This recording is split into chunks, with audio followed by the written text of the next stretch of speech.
Studio, the Green European Opera, and I'm more than happy to welcome Celia Stroom today. She is actually very special, or I would say dear to me, because she's not Austrian, but she applied from Austria because she was living at an art residency in Graz. It's the city where I live. And one of her sentences when she applied to us was, "I'd be delighted to participate in this project either as a mentor or as a participant." And if she would have stayed in Graz, she would be a participant and a mentor. As she now moves from Athens to Georgia and going back and forth, we just asked her to become a mentor, actually. And it's more convenient. Yeah, it's more financially affordable, to be honest. You know, it was really that, because the flight would have become too expensive.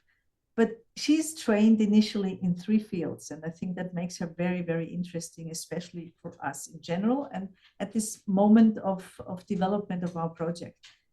She's an opera singer, she's a choreographer, and she studied craft, so textile installation design with upcycled materials. And developing, you know, we all get more experienced. She's a dancer as well, a curator, well, that's what I said, but a curator. And she also researches and texts things. And to give you, like when she writes a cognitive text describing herself, that's what she does. For her, being a curator is about merging her 4 professions in one: a researcher, a designer of spaces, a mediator, a choreographer. She designs multisensory labyrinths, a series of alcoves where every artwork can be touched, smelt, listened, to bring the body of the audience and the artists to the core of the exhibition format. She has to live with the artists to perceive how to weave their unique languages and be able to design an exhibition journey made of several personalities that dialogue with each other in a coherent and harmonious whole. At the beginning of each retreat, she shares resources about the exhibition's theme and coordinates research, collective brainstorming. Later, she writes the curatorial statements and creates a video art about the exhibition process. I mean, if you're interested in that, it's very complex. You know, it's artistic interpretation of research of artistic work. I think it's really, really, for me, it's fascinating. You can follow her on Instagram. It's Stroom Poetry. And I just was preparing for this, and then I stumbled over a video where she was interpreting a morning of really endless possibilities in Kolkata. And she was singing a song there, and that has a meaning in the project we are talking today about, which is the Enclosed Garden. And the text of this song, she was dancing and singing to the music. It's enclosed garden, where my fears and desires fill my cornucopia of flowers. To better gaze upon the night, I stand on the shore of my life. And since 2015, she has developed an opera project where all performers are empowered to collectively create their costumes and decors with sustainable materials and items, usually collected in trash. It's called the I Listens. And then taking this on and going in search, expanding the format, she brings women to her core work at the moment and the connection with rural areas. She initiated the project Enclosed Garden. It's a project every 2 years moves on from one country to the other. It's about uplifting local women artists' creativity who create with natural materials, upcycled items and craft techniques. The project always lasts for 1 month. It's composed of a 3-week residency program, workshops, and so on. She will tell us about that. And then at the end, there is something that is an exposition. And you will talk about that. I love this word. I love this word. Really, it's impressive. Yeah, and it's a lot about women artists. I mean, it's women artists in how their conditions are in patriarchal societies.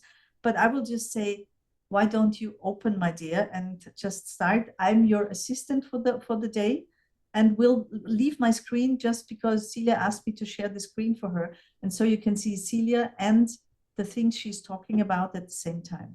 Celia, the stage is yours. Thank you, my dear. So first, of course, I thank Musicville team for welcoming me, because when we create experimental formats of shows, actually we live not on the mainstream. So it's not easy actually to share what we do. And especially because this experimental format of show happens only far from Europe.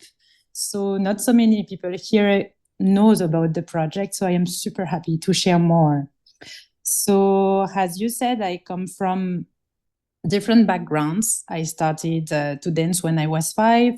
Then when I was 18, I applied to the conservatory to study opera singing and music composition. And then at the meantime, I was also at the university studying art history, museography, and collection care. The reason why I mention here collection care, it's because it's actually where I learned how to work on ecology and sustainable materials, because now there is a new trend in collection care. We call it preventive conservation. And in museums, we try to use sustainable materials to preserve the artworks. And it's actually through this master degree and all the things I learned there that then I started to create decors for my performances with sustainable materials and using a lot of trash. So the reason why I mentioned this is really I have tried to build up a tapestry of many different trainings coming from choreography, music, museums, but actually for me, all these disciplines, it's about creating a space where you welcome others, so other artists or the audience. So basically, when I turned 30, I decided to create my first company of performance, which was called the I License, l'ECOUTE. And the idea there, it was to create, I would call it micro opera that can take place only in flats, in small venues, never in spaces dedicated to opera, theater, or contemporary art. So basically many in houses. And then the idea was to create the decors and our costumes only with sustainable materials.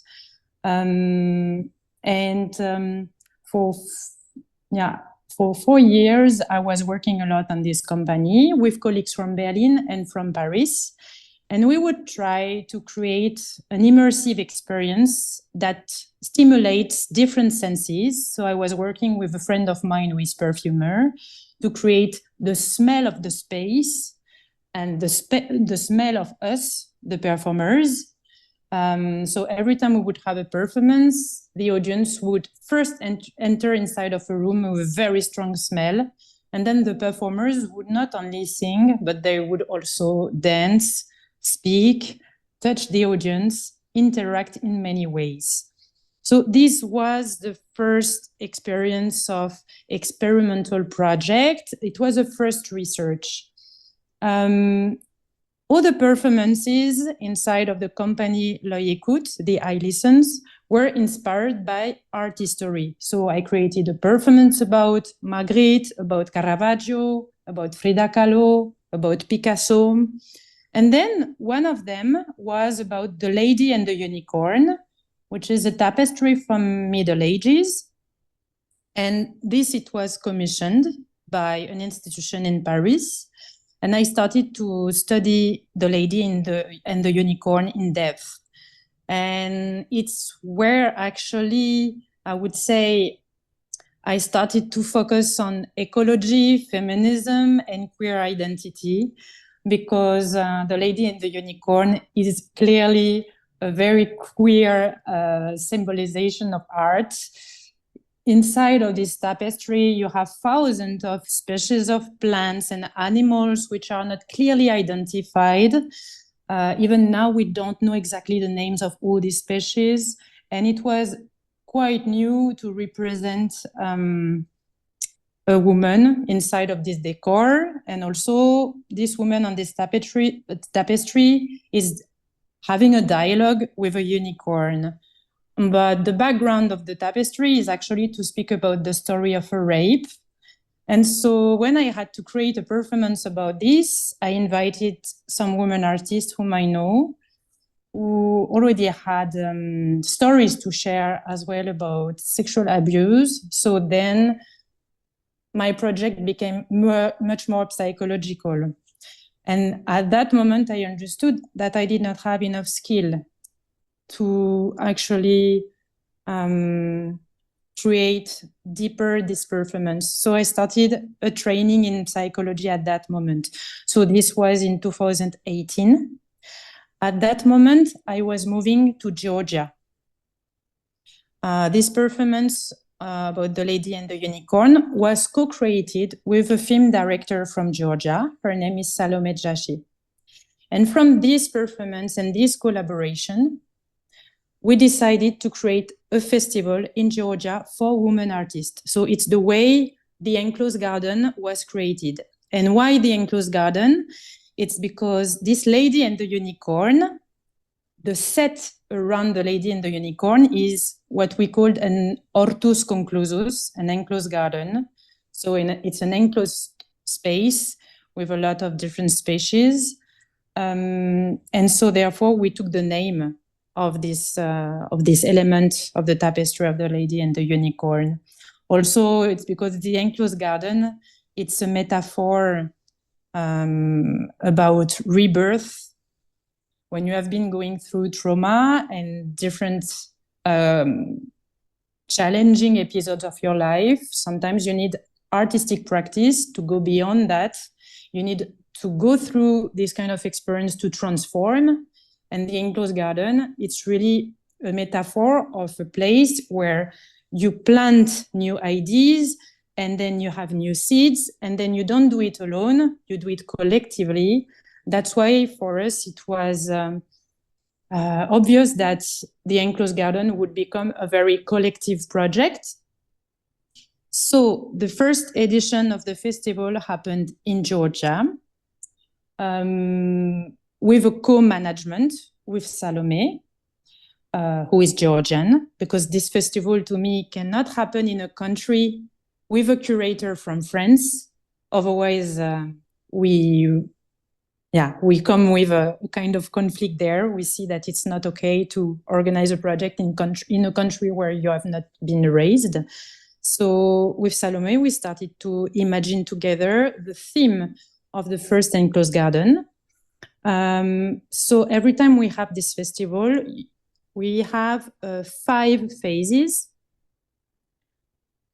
I will have a break now to tell you that I am speaking to describe you the project, but please don't hesitate to interrupt me and ask me questions. I won't do an academic lecture. I value more conversations. So if I go too fast about something, just interrupt me, okay? So, because I see myself, I start to speak a lot about the project, but please don't hesitate to interrupt me. So I come back to the point I was explaining that the project is developed in 5 phases. So the first one is about doing a field work, interviewing women artists in the country. So with Salome, we started to interview on the ground women artists and artisans in Georgia, also some farmers, some women healers. After this field work, we could actually understand much more their needs, their struggles, and we started to imagine the theme of the enclosed garden, which was in Georgia, the topic of intimacy. Then we posted an open call to select 6 artists from Georgia and 6 artists from abroad. Why? It's because to me, it's very important when we create a collective project to have people who come from different backgrounds and different perspectives and points of view. And we had the intuition that bringing together people who never met before and suddenly end up in Georgia with local artists and artists from abroad, eventually a very interesting conversation would start. And it's what happened, actually. So the open call, we had artists from many different countries who applied, and we selected mainly visual artists. The enclosed garden focuses on visual artists, even if the show is made of performing arts. I will explain this later. So the team of artists is invited for a residency. They will live isolated in nature for between 2 and 3 weeks. And all together, they co-create an exhibition. An exhibition which I call Explosion. Why? It's because it's an exhibition of performing arts, which has been created in a very short period of time, 2 or 3 weeks, to enhance spontaneity, to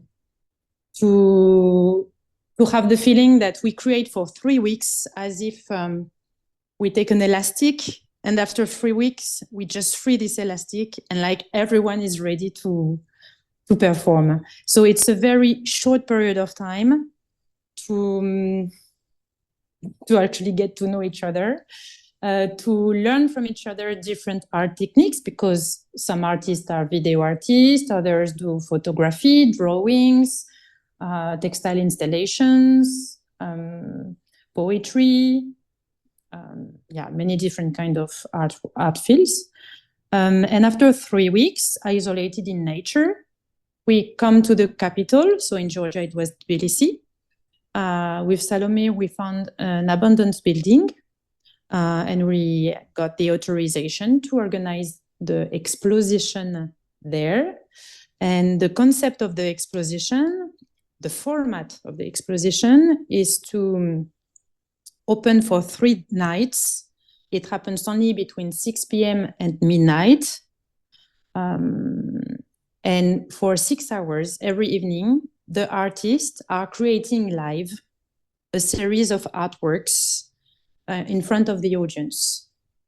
Inside of the flat and the building, somehow they create a labyrinth which is changing hour after hour. So hour after hour, you have 30 people who are allowed to enter the space. They stay 1 hour, then they leave.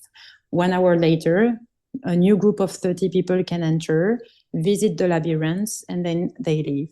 And hour after hour, the artists are creating some artworks that they started to create during the residency. So it's always an ongoing process. And through the format of the exposition, what I want to experiment as a curator is to show that we don't care to share a final product. The thing which is the most important is to share the process, to show how artist works, and instead of just showing a final result.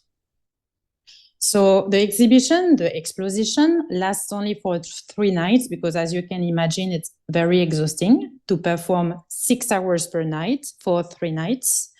That's why during the residency, every morning, we have trainings, body techniques trainings like contemporary dance, polyphony, yoga, walk in nature, somatic practices, just to train everyone to be ready for the 3 days of long durational performance. Somehow it becomes 18 hours of show. So in the project in Georgia, we selected eventually one artist from Thailand. And this artist, Bosarapon Tongchai, decided to invite the enclosed garden than in Thailand. That's why the project traveled from Georgia to Thailand. We are not selecting a country. It just happens naturally. We have to be invited. She wanted to bring the festival in her country because you don't have a lot of experimental arts festival. Even more, you don't have a lot of opportunities for women artists to showcase their work. Therefore, we developed the project as well in Thailand. Celia, may I just? Yes. I just yes. feel so curious to see some pictures, and you gave me some things to share. Is that the moment now, or shall I wait? Oh, no, you are right. Maybe we can start to look at something. So I shared with you the link of the enclosed garden in Georgia. We can go through some pictures.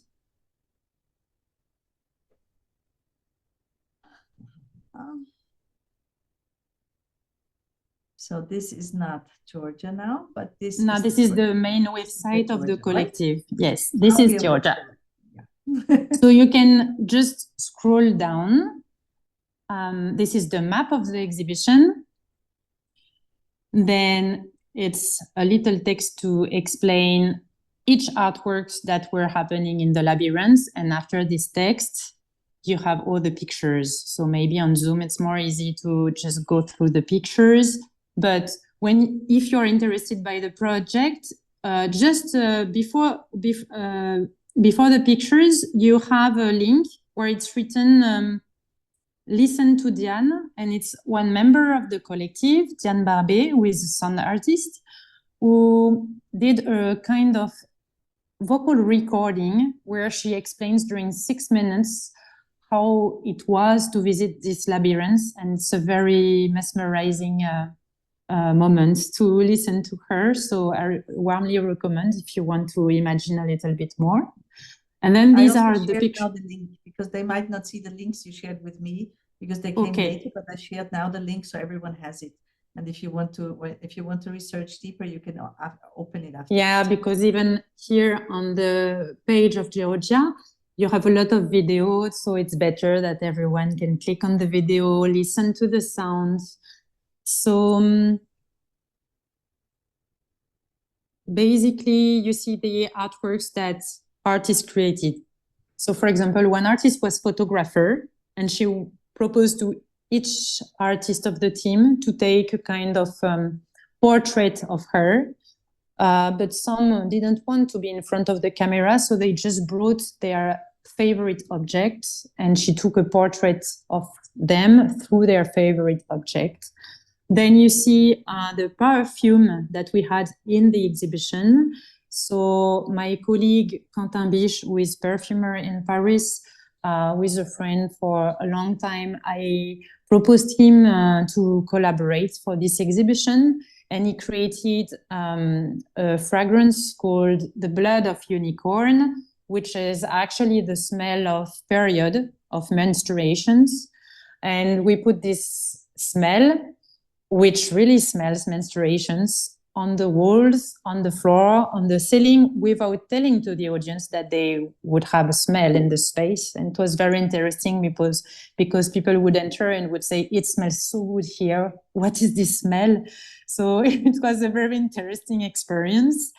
In Georgia, the topic of the exhibition was intimacy. So we thought we have to imagine a fragrance which is actually really connected to female intimacy. So you see in one of the corridors, like a forest, during the residency, we collect materials all around the place of the residence, the location of the residence. We collect plants. Of course, we exchange with also local farmers to ask them which kind of plants we can take or not, which kind of species also can last for 3 days of show. And then inside of the house, basically, we build up installations everywhere with natural materials.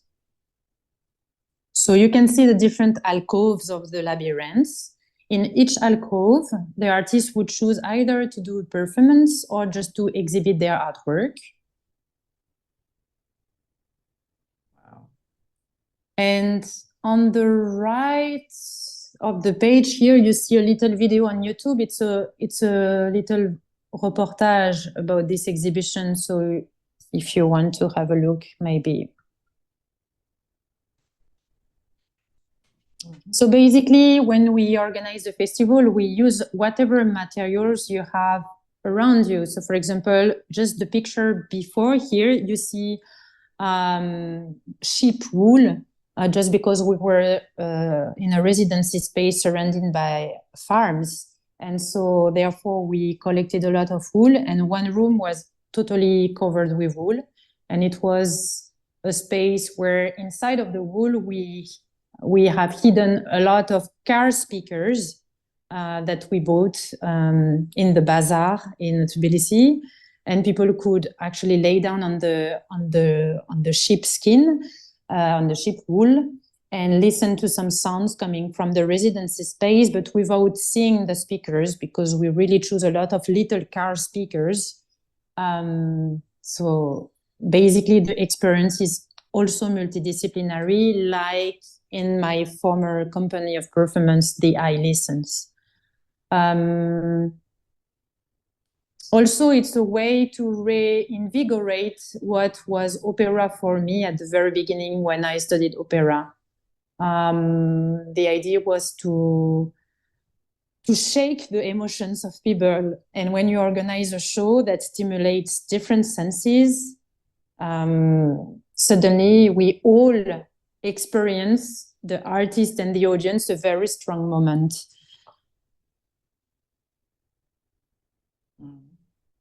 Maybe then after, if you scroll down, you will have pictures of the residency, maybe.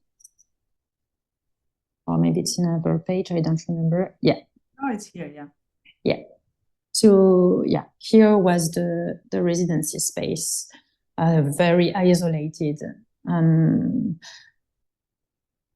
The enclosed garden in Middle Age art, it's also a metaphor of monasteries. So that's why the residency has to be very isolated. To also be far from the cities and the pollutions of cities, and being just in silence. I mean, not in silence, we have nature, but to focus on natural sound.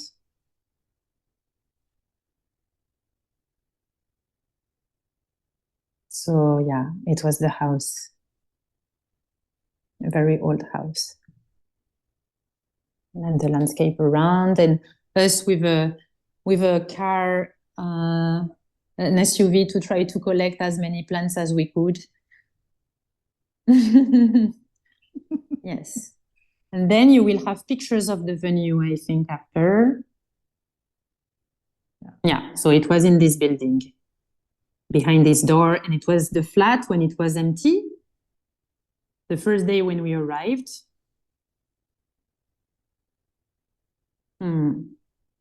And then we started slowly to paint on it, to draw on it, to put flowers and fabrics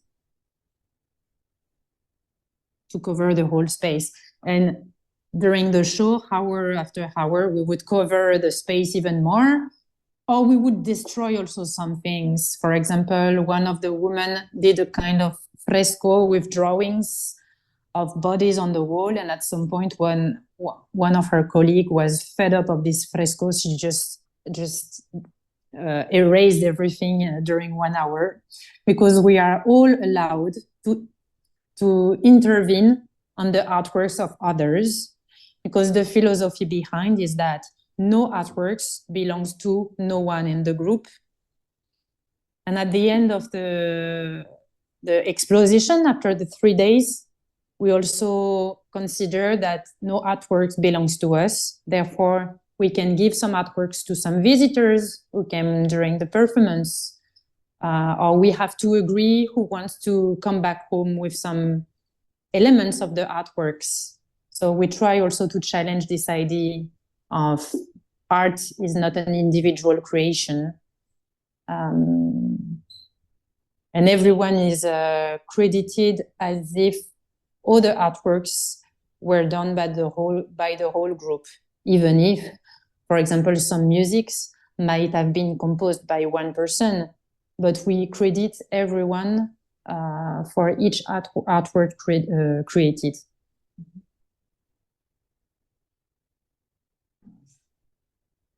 So, of course, during the field work, we don't only interview women artists about their needs and their struggles, we also research for a residency space and for a venue. And of course, it takes a lot of time because the venue is never an art gallery or never a museum or a theater. We always want to find an intimate space where the audience can feel at home and where the artist can feel at home and not on stage, to help somehow people to connect on a deeper level.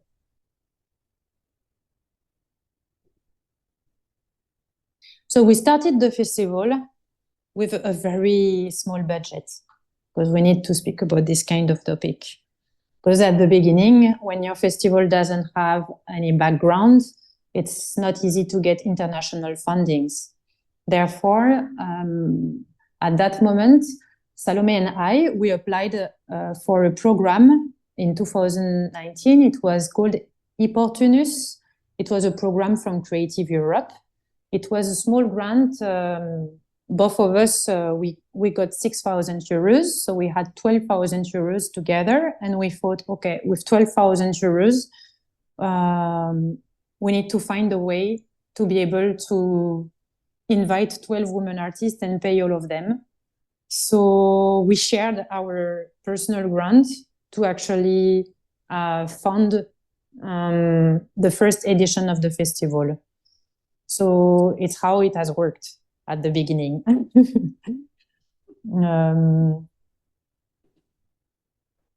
I want to share these details also to encourage others who could have ideas to create experimental projects, but would think it's not possible without a minimum of 50,000 or a minimum of a European grant, or it can be possible, well, even more when it happens, of course, in a country where things are less expensive. In Georgia, we got a lot of material for free. We also did a lot of exchange with people. You give me this, I give you that. So yes. Before I explain more about the project and then its continuity in Thailand, in Uzbekistan, in Kyrgyzstan, do you already have some questions about the methodology of the project? Do you have some concerns? Hello. You said so many nice things, so many notes to like different aspects of your work, but I think like it's a bit clear. I'm just curious, like how you're aiming to create this feeling of at homeness. And actually, no, I want to go a different way, to a bit more provocative. How do you deal with people being attached to their work? Like, it's not easy to just come to a point of this artwork belongs to no one, and like, how did the person feel about her like mural of many hours probably just being fucked up in 1 hour? And so, of course, this is in the condition in the open call. We explain that we try to go against this idea of individualism and individualist creation, that it's an attempt, the project is an attempt for collective creation, trying to follow the tradition of Gesamtkunstwerk, like the Bauhaus traditions, not only the Bauhaus tradition, even other collectives before. So we really try to experiment. What does it mean to create collectively? And perhaps, so it's a proposition, maybe we will abandon this proposition in a few years, but so far in Georgia, in Thailand, and now in Central Asia, we propose this idea of nothing belongs to none of us, but it belongs to everyone. It means we all decide what will we do with these artworks. So yeah, it's something we exchange about from the very beginning. Of course, during the residency, we organize every day collective workshops. So it means we create collectively.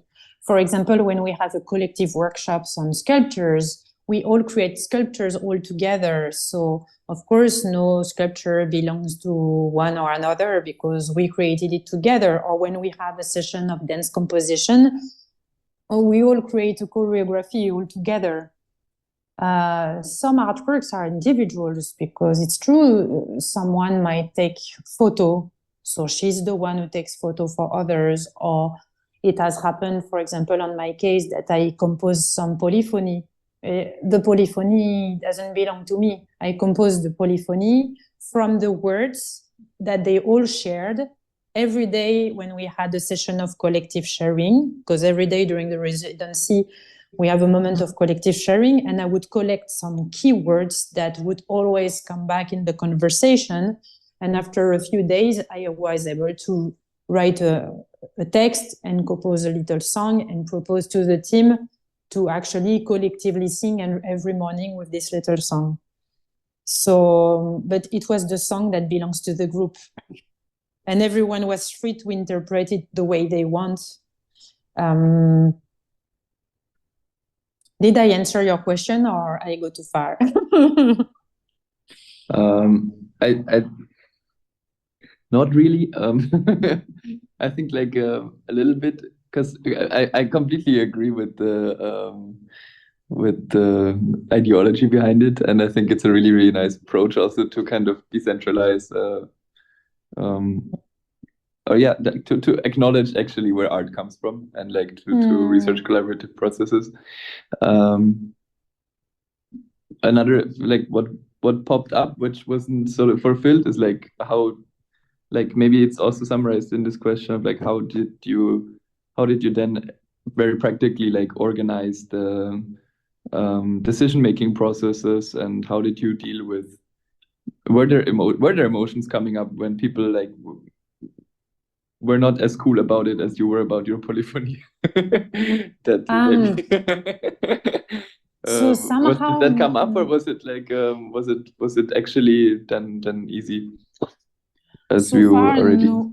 No one has claimed a kind of ownership on what she created. It did not happen.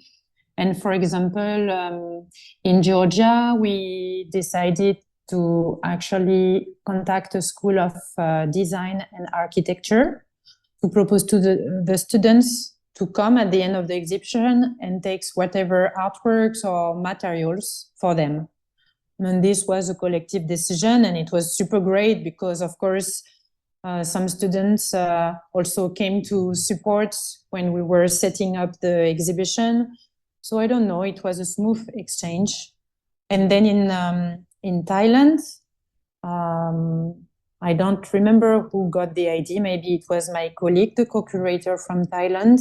The proposition was to give the artworks actually to the community who lives around the venue. In Thailand, our venue was an abandoned school, a former school that was empty. And it was located in a very popular district of Bangkok. And of course, every day people would see us entering inside of this school, making some noise. So they knew quite well about us. And we also interviewed them before the show to understand how they live, to explain what we do. And we thought at the end of the show that we should offer somehow the artworks that we created. Some of them, not the music, for example, we cannot, but the sculptures or some photos or some drawings. And in this neighborhood, they have a kind of sacred square where you have a shrine where they go to pray with a century years old tree. And so it was proposed to put the artworks at the feet of the tree. So we have pictures of this on the website. on the page dedicated to Thailand, and it was super nice to be able to do this. But the proposition was not coming from us, because even if the project is co-curated by a local curator, in that case, Gosaraporn, half of the team is white people. So suddenly you see white people bringing artworks in a sacred Buddhist place. It's the decision could not come from us. So when we were invited to, so we did it, but otherwise we would have never done it. We would have not dared to choose to do that. So it depends. I don't know in Central Asia how it will be, because we are in the process of organizing the festival in Kyrgyzstan. The idea might come from the co-curator from there. Very nice, very nice. Are you maybe interested in seeing a bit more, or are there more questions? Give us just a bit. There's Vasco. I see Vasco raised his hand. Hello. Yeah, I just wondered when looking to this first location in Georgia, and you explain it as it was like remote, isolated place. So I Yes. wonder how did you organize? How did you get the audience to this place? Thank you, Vasco, to ask this question. I forgot to mention that the residency happens in the nature, but then the exhibitions and the performances happens in the capital, in Tbilisi. So between the residency is in the nature, in the countryside, and then we bring the team and the artworks to the main city. Because otherwise, yeah, it's too complicated to bring people from the city to the countryside. Even if it has often been a question, because within the team, often we think actually we should do the show for the locals who live in the countryside, because they have seen us for 3 weeks wandering around, creating. So I think in Central Asia, we are going maybe to change a little bit the format, to do a kind of open stage or open residency for the local community, and be able also to share the work as well in Bishkek, the capital of Kyrgyzstan.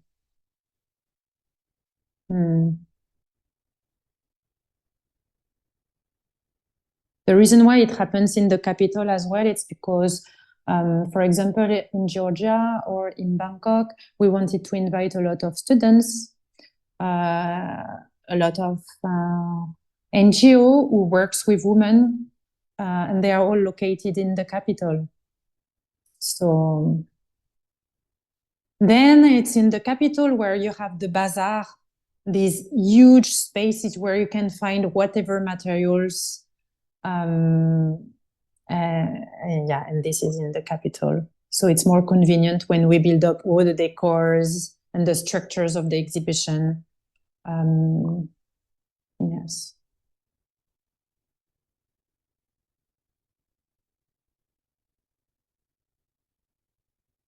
Carola, you are muted. So Carola, you're muted. Carola, you're muted, Carola. Yeah. Quick, I was too quick. Just translating for you. Celia is also taking part from her mobile phone, so I'm sometimes just translating for her because she cannot always see who is raising the hand and so on. That's Thank you. Maria has a question.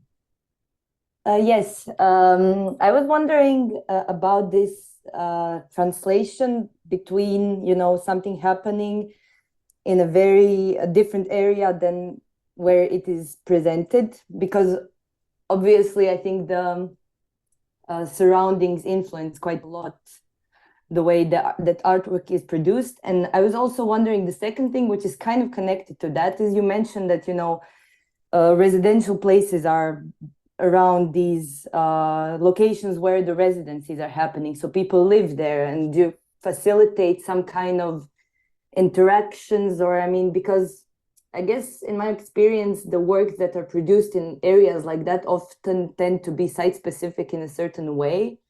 And it's quite hard to translate that feeling when it's presented in a somewhat more controlled environment, more maybe not gallery-like, but you understand maybe what I mean. So yes, maybe I'm just wondering about, you know, how you approach this and also approach the people there. Yeah, just experiences.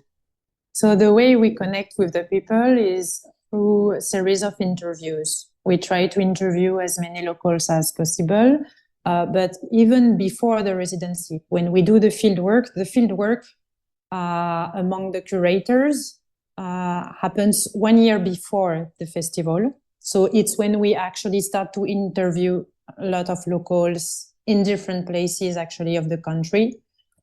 And then when we start the project with the team of artists, everyone is free to go outside of the residency and go to interview people and even develop ideas of artworks with people.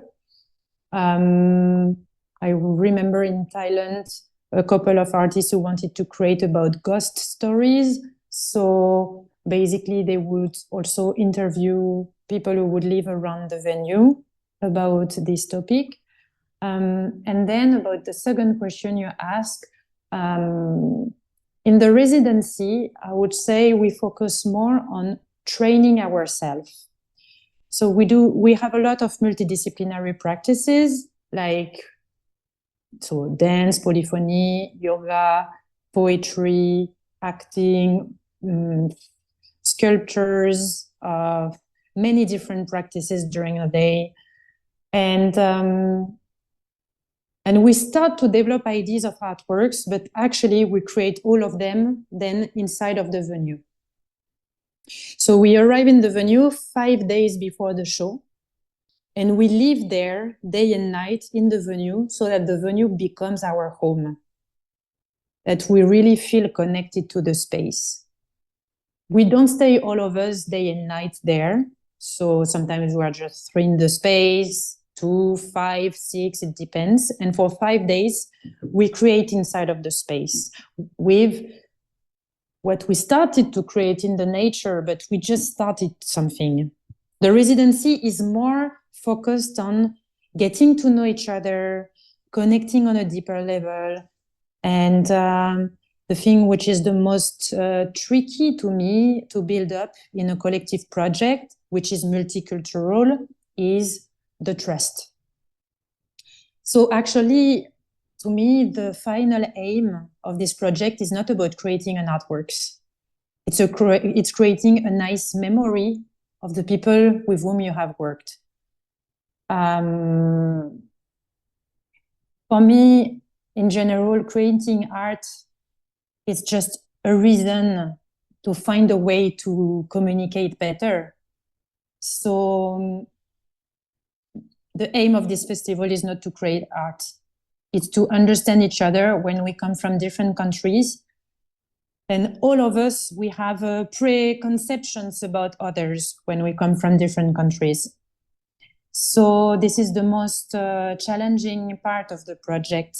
And for me, the most important one, even more, so me, I have driven by personal reasons. I come from France, which is a country which is multicultural, but highly racist to me.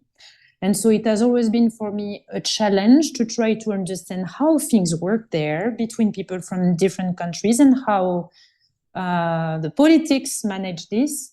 So since I am living abroad, I am constantly focused on that topic about how do we create trust, real connections on a deeper level, ways of understanding, and art can be a nice way.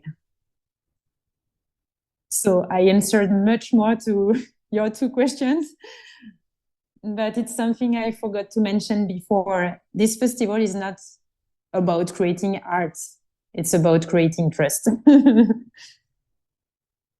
Can I then answer additional question? Because yes, you really did explain what I wanted to ask.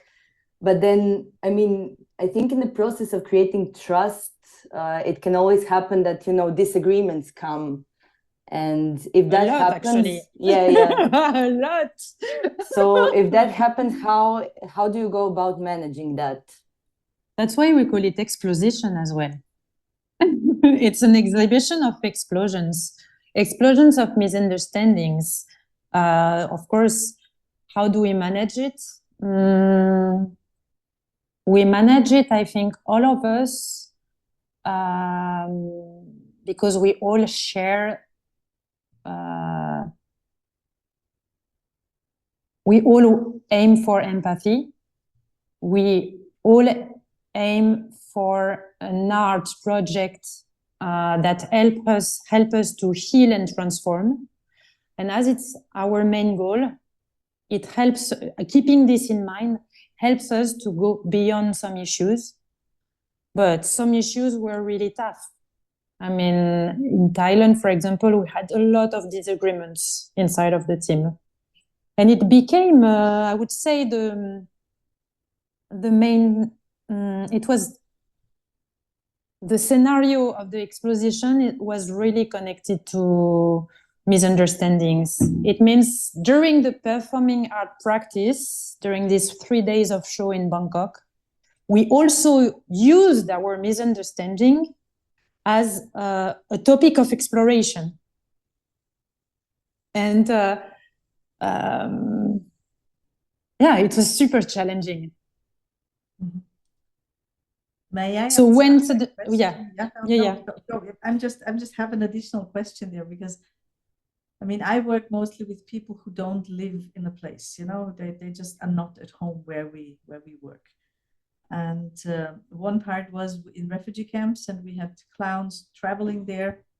And what you experience in refugee camps is very hard to take. And of course, sometimes you just have this being overwhelmed, and exploding after being overwhelmed is a very natural thing, but very not nice for your team members.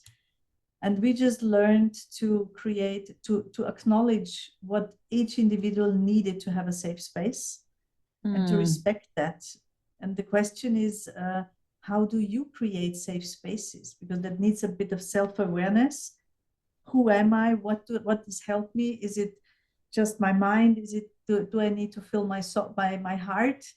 Where am I? And it worked out well, but it was also, like you say, a lot of misunderstandings, sometimes attacking, and usually we took it into the performance. And we like to talk about, and then the performance is changed to a big extent very positively, actually, when we did not bring our own core fears the whole time, but more an interpretation of general fears, or transformation, I would call it. How do you deal with this need of safe space? So first, within the team, we have one person. Her role is to be the moderator and the person who takes care of the human relationship within the group. So this is creating already safety to have someone that everyone recognizes as the safe person to whom we can speak when we don't feel good. So this is the first thing. And then, of course, it's not easy because most of us in the group, we don't come from the country. So it's not easy to feel safe in a place where you have never been before. So I would say for foreigners, there is a sense of insecurity sometimes. And for the locals, there is also a sense of insecurity when they have the feeling that they are not understood by the Westerners. So us, the Westerners, our insecurity is more connected to the fact that we don't come from the place, and we don't understand all the codes of the culture. And for the locals, they don't understand our behaviors sometimes. So it's two different reasons to feel insecure. And the safe space is created by the show itself. That's why the show happens in a house, which is totally empty at the beginning. And we all choose, all of us, to fill it up with things that makes us feel safe. Because this is another thing, another curatorial principle is to say that the show has to be a safe space for the artist and for the audience. We don't want the audience to come back home with a feeling of trauma. We don't want them to be triggered by some artworks. It's one of the value of the enclosed garden as well. So the exhibition itself tries to be a safe space, but it's an attempt. I cannot tell you that 100% we created a safe space. For the audience in Georgia and in Thailand, for them it was the first time they would experience this kind of show, and for both countries, the topic of the exhibition was really taboo in the countries. So suddenly to see that so many artists are able to speak about this taboo topic, they felt really also empowered and inspired, and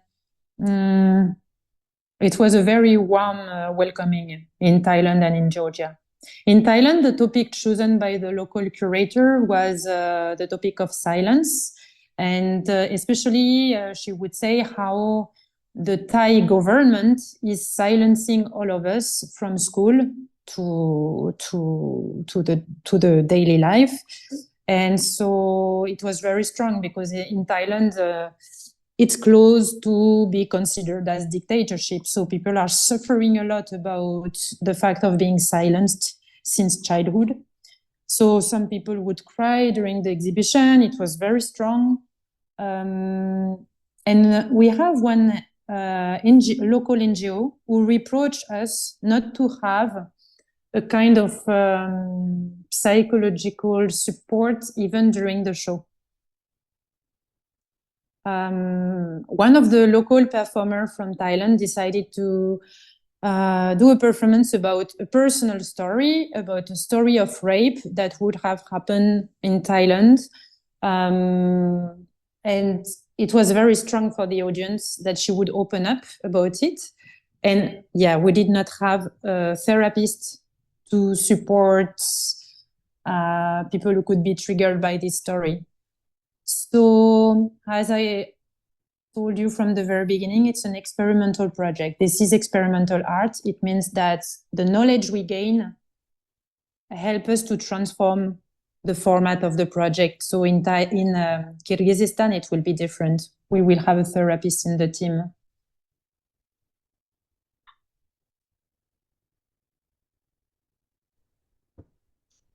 Vasco. Yeah, just maybe another question. There was about sustainability of things. How do you, this is, I think, a big topic of your actions and art. So how do you see these things in your projects? Yeah. So during the residency, we gather whatever materials we find in trash in the streets, in the countryside. And then at the end of the exhibition, we don't want to throw anything in the trash. So we just do an open call to propose to students to pick up whatever material remains. It's what we do. And of course, we also bought some lamp and speakers. So this also, we give it to local artists so that they can use them in their project. We basically come back home just with our suitcase full of clothes. So that's it. But we don't build up any structures inside of the exhibition set with plastic, with metal. We try to use only ropes, fabrics, lianas, bamboo, just natural material. Like, yeah, speakers and lamps are not made of natural material. It's the only one exception. Yes. Even when one artist is doing photography, we try to screen the photography instead of printing. It's, yeah. And did you have any experiences of people being triggered? Yes, because another element of the festival is that we organize open talks. The reason why of organizing an open talk, it's so when the team of artists arrive in the country, before going to the residency space, we all meet during an open talk, which is organized in the capital. The topic of this open talk is the topic of the future exhibition, so that we can already somehow meet some local audience and see how do they feel about this topic. So during the open talk, for example, in Thailand, the topic was about the silenced society in Thailand. People came to participate to this open talk. And by observing the reactions and hearing the questions, the answers, it gave us some material then during the residency to create about the topic. That's why we have open talk. However, during this open talk in Thailand, at some point, some people started to speak about trauma. And here we did not have therapists, and it was a big issue. We have been all impacted by this open talk. It means we all started the residency with actually a very heavy feeling, because some stories were very heavy. Some people would really freeze by explaining the story. It was one of the first time in Bangkok when they would have an open talk about psychological topics, so many people came. Yeah. And so this, somehow we thought we were not well prepared. We didn't know that so many people would be triggered by the stories. So therefore, next open talks, we will have a local NGO with local therapists. I mean, we even, but in our thing, we had a whole education session, what to do if you, with a performance, touch some trauma. And it was interesting that the therapist told us, it's good that you react and that you pause and that you give the person who is triggered a space, but you can never avoid it, because you don't know what triggers someone, Yeah. Emotions that come up is not always triggering, but it's really like someone goes into panic mode or something.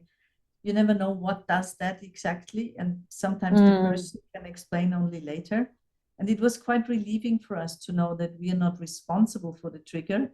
But of course, if we know about it, that it's sensitive, maybe you don't touch it, because performance is not the right space to open up a trauma, usually. So I think it's very interesting, this talk. Yeah. Do we have more questions in a sense? I do my usual questions. What fascinates you? What comes up? You don't have to come with brainy perfect questions here, but would you like to also experience with yourself? Would you like to be part of something like this? Should we also go in this direction? Do you feel we're doing it already? I'm just opening a whole bunch of questions here, because I really think it's somehow very close to what we're doing, and somehow very, very different. We don't live together. We spend time. We try to create something. And I think our purpose is clear and not clear. We need to work more on that. It's my interpretation at the moment. How does the rest feel about that?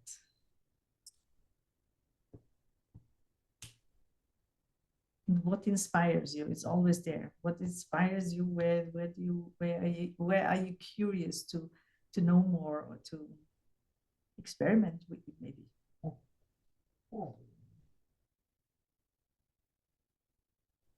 I can just share, I have a dog who really wants to experiment how world smells and how food is. That's why you hear him sometimes, but he can easily wait. He knows that. Giacomo.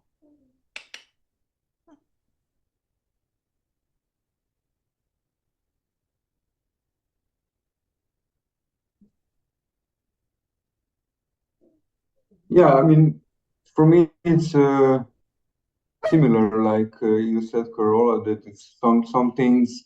It's I mean, we're very thankful for your lecture, Celia, and because yes, some things can be really similar to our thing, but again, I think our project is a bit different, and but sure can give us some things we can discuss, and can give us some thoughts how to how are we going to do about that, and so it's really precious to hear these things, and maybe I don't know if you in this moment all these questions come up, but we will save this lecture, and it will be here for us, and yeah, I think it's really precious to also for our work. Yeah.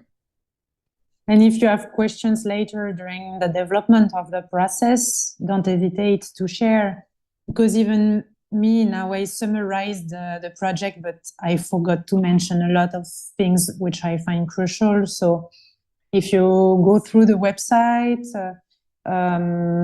we have a lot of material, and if suddenly you have some comments or some ideas or questions or concerns, you can send me messages. I mean, your project will be different because you have different personalities. Even if we can go in the same direction, I think a project is always really connected to personalities. Me, in the way I work in the artistic practice, I always push the boundaries of everyone in the performing art practice, no matter if it's through vocal performances, dance performances, or visual arts exhibitions. So that's why we go to live enclosed, because when we live enclosed in one space, we need to open our boundaries and somehow try to share. It's more easy for extrovert personality. It's less easy for introvert, but we are there to try to find ways to open up. So it's because the focus of this project is about opening up, but it might not be the goal of every project. So, and then I think the reason why we use ecological and sustainable material, it's because in general, we don't see why we should waste money by buying brand new materials when actually we are surrounded by materials constantly everywhere if we start to open our eyes. And in every country, because even when I was in a residency in Graz, I built up all the show with things I found in the street. I did not have any budget of production. So it's just another way to function, and I think it has a nice future.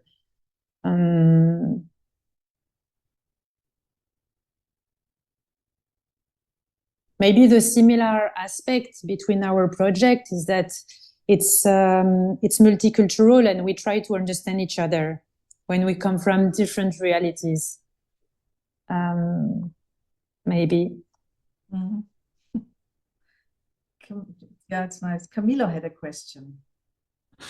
No, well, I arrived late. I think maybe I lost already the answer, but actually my question was, how did you come to make the actual work? Because for me I think is the group situation is like a challenge. Maybe you could say a couple of words, because maybe you already answered this question. I don't know. No, I totally understand your concern. Personally, as my career before was in classical music and dance, I have always been pushed somehow to work in groups, with companies, with ensemble. And on a personal level, it has always been a challenge to work in group. That's why I thought it has to become one of the bottom of my exploration and my research, because I do believe that we become stronger when we understand each other. So the idea of creating a festival that invites 12 artists every 2 years comes from the fact that we try to invite artists who comes from different realities, and without the project, they would have never met. So we try to create a possible or potential encounter. And it's a challenge, it's true, because we come from different social backgrounds, family backgrounds, art practices, art educations, different vision of what is gender, what is cultural identity.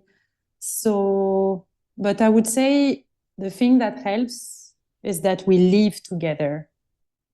And when you live together, at some point we cook together, and at some point we might see each other in the bathroom. And the fact that we share intimacy at some point, or an intimate space between people who would have never met before, I don't know, it creates a kind of connection. And then we support each other during the art process somehow. Yeah, to me, the key is to live together. Without this, yeah, it's, I mean, I have always been confused when I was working before in the world of museums, now less and less. And when I had to curate an exhibition in a white cube, where you just invite artists we never met before, we never created together, but you put their artworks in one space. I mean, for me, we don't go far enough. We don't connect people there. We might connect their topic of exploration, but that's it. It doesn't help to understand each other better. So that's why I thought, if we need to develop a collective exhibition, it has to be with people who live together. I mean, it's an experimentation. So maybe in a few years, I will say it was not a good idea to experiment this in that direction. It's like that when we research. So yes, but I do agree. It's challenging to work in collectives because we need to learn to listen. This is the most complicated thing.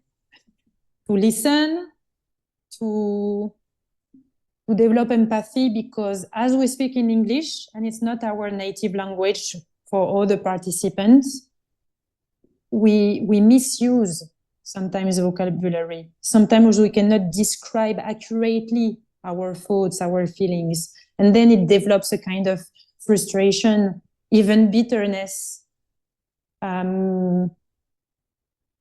Yes. I think it's a wonderful, actually, final statement. We need to learn to listen, and we need to practice to listen to each other. And I still have the question. I know Gregor dropped out, but he had a question before. You're back in. Do you still have your question before we close up? It was actually more like some appreciation, and like I just found it very inspiring. It makes me also want to be in this project, which will not happen, but why yeah, it will not happen? I don't identify as a female artist at the moment. And No, but the first editions has been female, but we never know. well, I will give you my email after this. I will love it. Filter Cube open. No, it's so cool. I really love it, and it connects a lot of topics that also interest me, and that I would love to take Musicville a bit in this direction. And I feel like it's also coming a little bit of this really exploring collaborative creation and like horizontal, or making hierarchies more horizontal. But it's a funny position to be in as a member, because it's also nothing you can and want to force on anyone. It's a thing that needs to come from a common wish of like how we want to work, and I'm having hope that like with more talks on how we actually want to work and structure our collaboration, that we will find consensus on this question. I would say that we found consensus when we would practice more body practices And if you read on our website the cultural statement, we try to emphasize the fact that we value more body practices, body languages, rather than words. First, because we don't all speak well English. And for example, some members of the group would feel more vulnerable because they would have less vocabulary than others. Therefore, we had a lot of workshops not based on words. And this is something I truly recommend when we develop a collective project and where we are looking for more equal relationship within a group, to just practice more body languages. Yeah, that's very interesting. I also think like what did I want to say? That yeah, actually this aspect of skill sharing, I would call it skill sharing, and like and is something that I would really love to get more into within this project. Because I think there's so many different wonderful art techniques and experiences present and that I think we could gain so much just by having more, maybe in the coming residencies, or I don't know, more of a space for maybe also cooking together and living together. It sounds so cute and nice. I would love to to also have this experience of really living together and creating together and self-organizing workshops. I think it resonated strongly with me. Okay, no, thank you. You're welcome. So then let me just, I mean, what I hear is actually, yeah, you do a lot about this experiential learning, which I always think is very, very strong. Then you have this intuitive exploring. And then, of course, sometimes you put words on that, which is somehow a cognitive sum up. My experience is if you're clear about your attitude, your intention, where you want to go, and a lot of kindness in it and listening, it does not matter if you use the exact word, but you create like a resonance together, and then you find the word that's appropriate.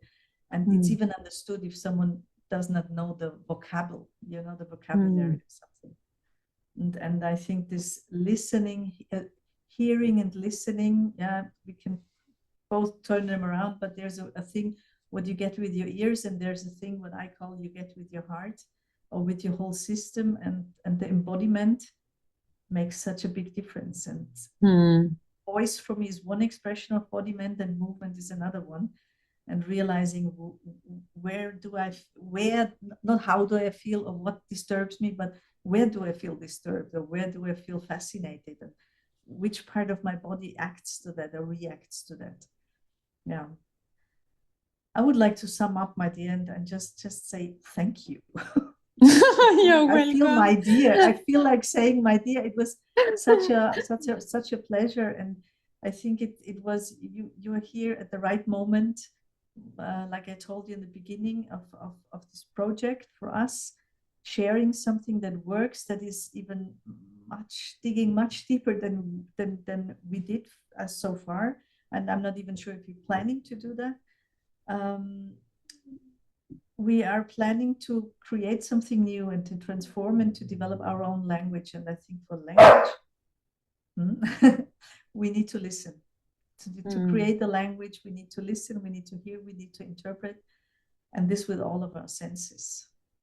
Thank you very, very much. Oh, you're welcome. Thank you, all of you. And even for the one who did not feel to ask questions, you can just write me whenever you like. If you feel to go through the website, and as I said, we have a lot of resources there. The methodology we use, because here I was summarizing a lot, but behind we had a lot of different stages inside of the research, how to experiment, and on the website you might find a lot of resources. Yeah. And I share the things you shared before one more time, so everyone has it, because I think not everyone okay. shared it. Mhm. You just copy that. That's possible. So if you're curious, copy it, put it into a Word document, and then you can look it up. The website Yes. is all here. You see it all above about the resources links I shared. Okay. Have a great evening in Athens. Thank you very much. Yeah, I wish thank you a you. nice evening.